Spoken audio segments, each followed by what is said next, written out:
Selamat pagi saudara, hari ini kita akan membahas topik yang sangat menarik, yaitu fenomena peningkatan jumlah pemohon paspor menjelang libur panjang. Seperti yang kita ketahui, musim liburan panjang menjadi selalu identik karena adanya tingginya minat masyarakat untuk berpergian ke luar negeri. Namun kali ini, lonjakan pemohon paspor tampaknya mencapai level yang berbeda. Dan untuk mengupas lebih dalam mengenai tema kita pagi hari ini, bersama kami sudah hadir tamu kita, yaitu Kepala Seksi Lalu Lintas Keimigrasian, Bapak Denny Haryanto. Selamat datang Bapak di Studio 2 Kompas TV Riau. Bagaimana kabarnya Bapak? Baik, terima kasih Mbak Tika. Selamat pagi pemirsa Kompas TV Riau. Oke, boleh kenalan dulu nih Pak Denny. Pak Denny sebagai apa di Imigrasi Provinsi Riau? Baik Mbak Tika, saat ini saya bertugas di Kantor Imigrasi Pekanbaru sebagai Kepala Seksi Lalu Lintas Keimigrasian di Kantor Imigrasi Pekanbaru. Oke, baik. Kita akan mengupas lebih dalam nih Pak terkait dengan pembuatan paspor dan tingginya peminat masyarakat. Namun sebelum kita bahas mengenai detailnya, saya mau tahu dulu Pak, apa aja sih syarat untuk membuat paspor di Imigrasi Kantor Pekanbaru sendiri? Baik, Mbak Tika dan pemirsa di rumah. Jadi syarat pembuatan paspor itu terbagi menjadi dua, yaitu syarat paspor baru dan perpanjangan. Untuk pembuatan paspor baru menggunakan syaratnya ialah KTP, kartu keluarga, dan juga akta lahir. Akta lahir ini bisa diganti dengan ijazah atau buku nikah. Sedangkan paspor pergantian syaratnya hanya dua, paspor baru, paspor lama dan kartu tanda penduduk elektronik. Oke, berarti cukup simpel ya Pak untuk syaratnya sendiri. Cuman Pak, kalau ngomongin syarat pasti teman-teman sudah bisa cari di internet. Tapi kali ini ada yang ingin saya tanyakan langsung sama ahlinya nih Pak Denny. Kira-kira Pak, bagaimana jumlah grafik pembuatan paspor di tahun 2024 ini sendiri? Jadi menurut data kami, pembuatan paspor di Kantor Imigrasi Pekanbaru dari bulan Januari sampai terakhir bulan November itu sebanyak 92.738. Oke. Ya, sampai bulan November ini berjumlah 92.738. Wow, cukup banyak ya Pak jumlah pemohon yang kita lihat. Ini hanya di pembuatan paspor di Kantor Imigrasi Pekanbaru, Bu. Tapi kita juga melayani pembuatan paspor dari seluruh daerah di wilayah Riau. Termasuk ada juga pemohon yang dari wilayah orang Medan ataupun orang Jambi membuat paspor di Kantor Imigrasi, karena pembuatan paspor bisa di seluruh Indonesia. Jadi tidak hanya berdasarkan domisili tempat tinggal. Jadi apabila saya paspornya keluaran dari KTP Tangerang, saya bisa membuat paspor di Kantor Imigrasi Pekanbaru. Oke, baik Pak.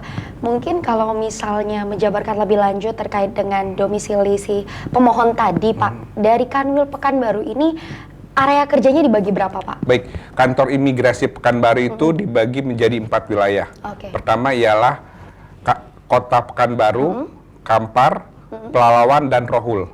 Jadi Kantor Imigrasi Pekanbaru mempunyai 3 wilayah kabupaten dan 1 wilayah kota. Oke, seperti itu ya Pak ya. Jadi ini cukup menjadi pengetahuan baru sehingga saudara di rumah bisa tahu bagaimana proses pembuatan tadi sudah cukup banyak dilalui dengan kota-kota yang lain ya Pak ya.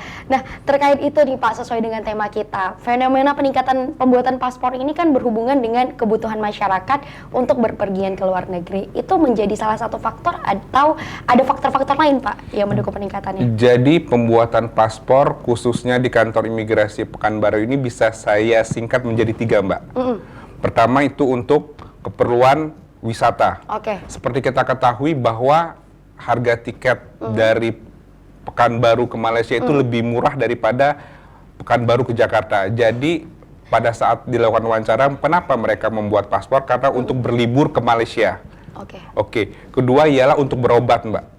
Untuk berobat, banyak juga penduduk di Riau ini, khususnya Kota Pekanbaru, untuk melakukan pengobatan atau berobat di Kuala Lumpur, baik itu di Malaka maupun di Penang Mbak, atau juga di Kuala Lumpur. Dan terakhir, ini adalah menyumbang persentase pembuatan paspor paling banyak itu untuk keperluan keagamaan atau umroh Mbak. Jadi hampir 50% pemohon paspor di Kantor Imigrasi Pekanbaru itu membuat paspor untuk keperluan umroh. Itu baik dari Rohul, Kampar, Pelalawan. Beberapa hari lalu juga kami melaksanakan pembuatan Easy Paspor atau pelayanan paspor di tempat untuk jemaah haji. Jemaah haji di Kota Pekanbaru, Kampar, Pelalawan, dan juga Rohul. Jadi hajinya tahun depan, pembuatan paspornya sudah tahun ini Mbak kita selesaikan. Karena terkait dengan keperluan administrasi untuk haji, mereka agak sedikit banyak, jadi mereka minta didahulukan. Oke, seperti itu ya Pak ya. Jadi nih saudara di rumah bisa tahu ternyata penyebab pembuatan peningkatnya pemohon paspor ini salah satunya adalah keagamaan tadi, terus juga berobat ya Pak ya.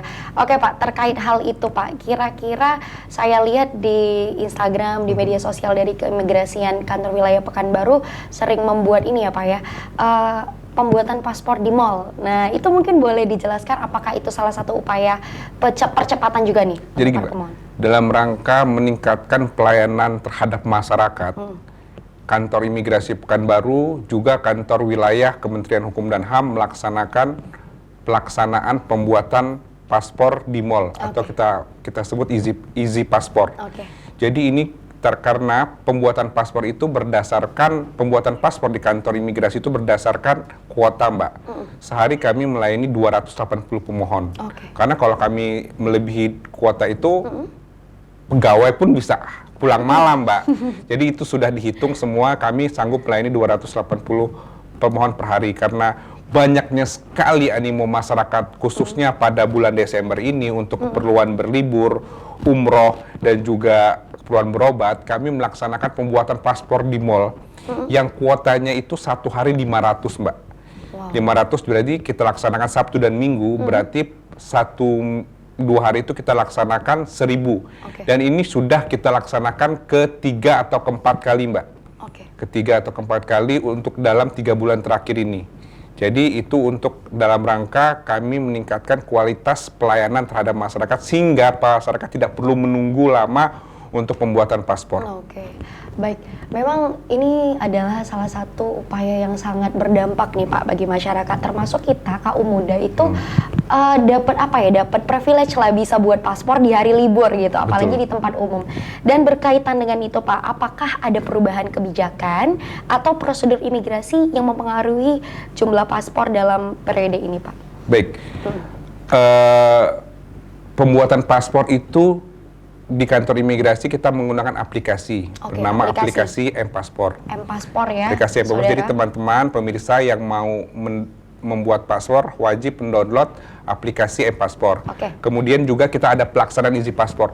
Jadi Mbak, selain pelaksanaan Easy Paspor di mall, kami juga melaksanakan Easy Paspor di organisasi-organisasi, komunitas, di sekolah, kemudian juga di perumahan, dan kami juga ada pelaksanaan inovasi Mbak, yaitu pelaksanaan inovasi ikan selais. Apa itu Pak? Ikan selais adalah imigrasi Pekanbaru senja melayani setiap Selasa dan Kamis. Jadi ini bagi masyarakat pemirsa yang tidak punya waktu pada jam kerja, bisa dilayani pembuatan paspornya pada jam 6:30 sampai jam 6:30 malam.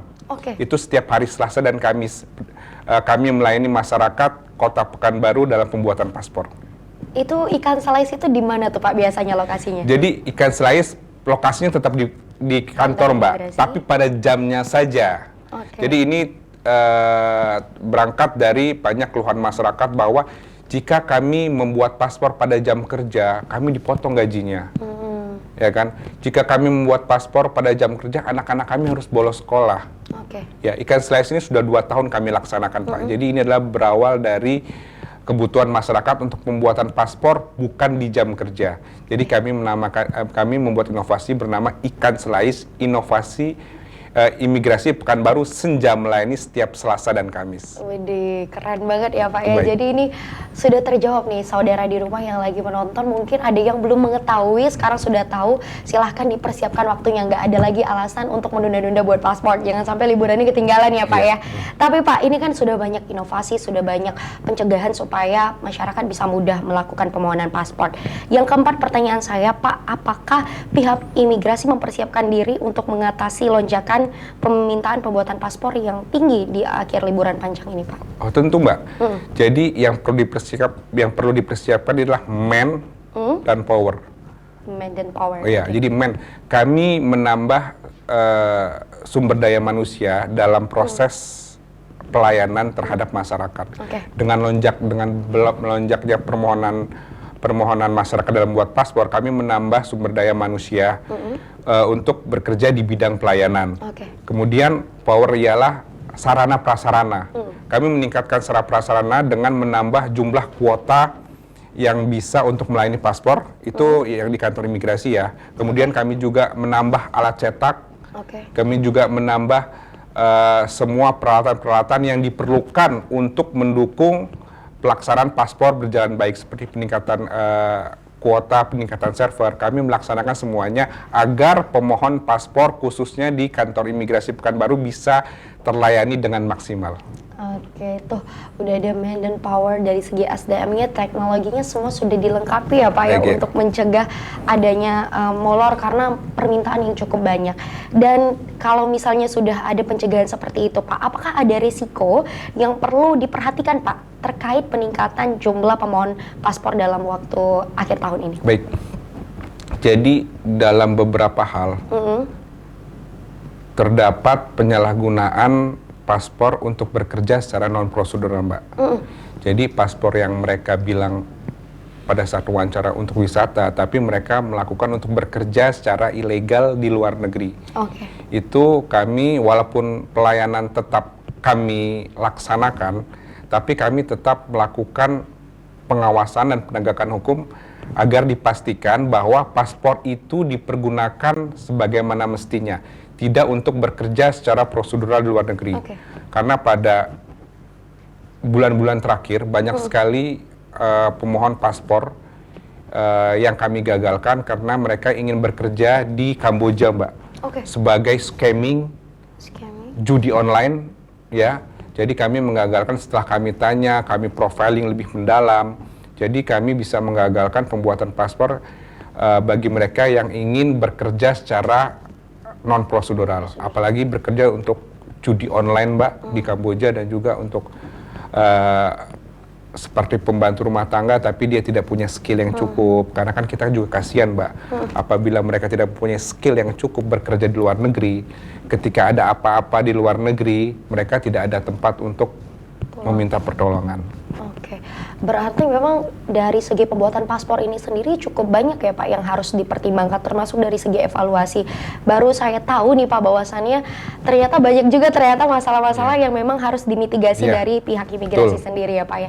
Namun kita akan bahas lebih dalam lagi mengenai fenomena kali ini, tentunya nanti akan kita berjumpa kembali di segmen 2. Jangan kemana-mana, tetap saksikan Sapa Riau bersama kami.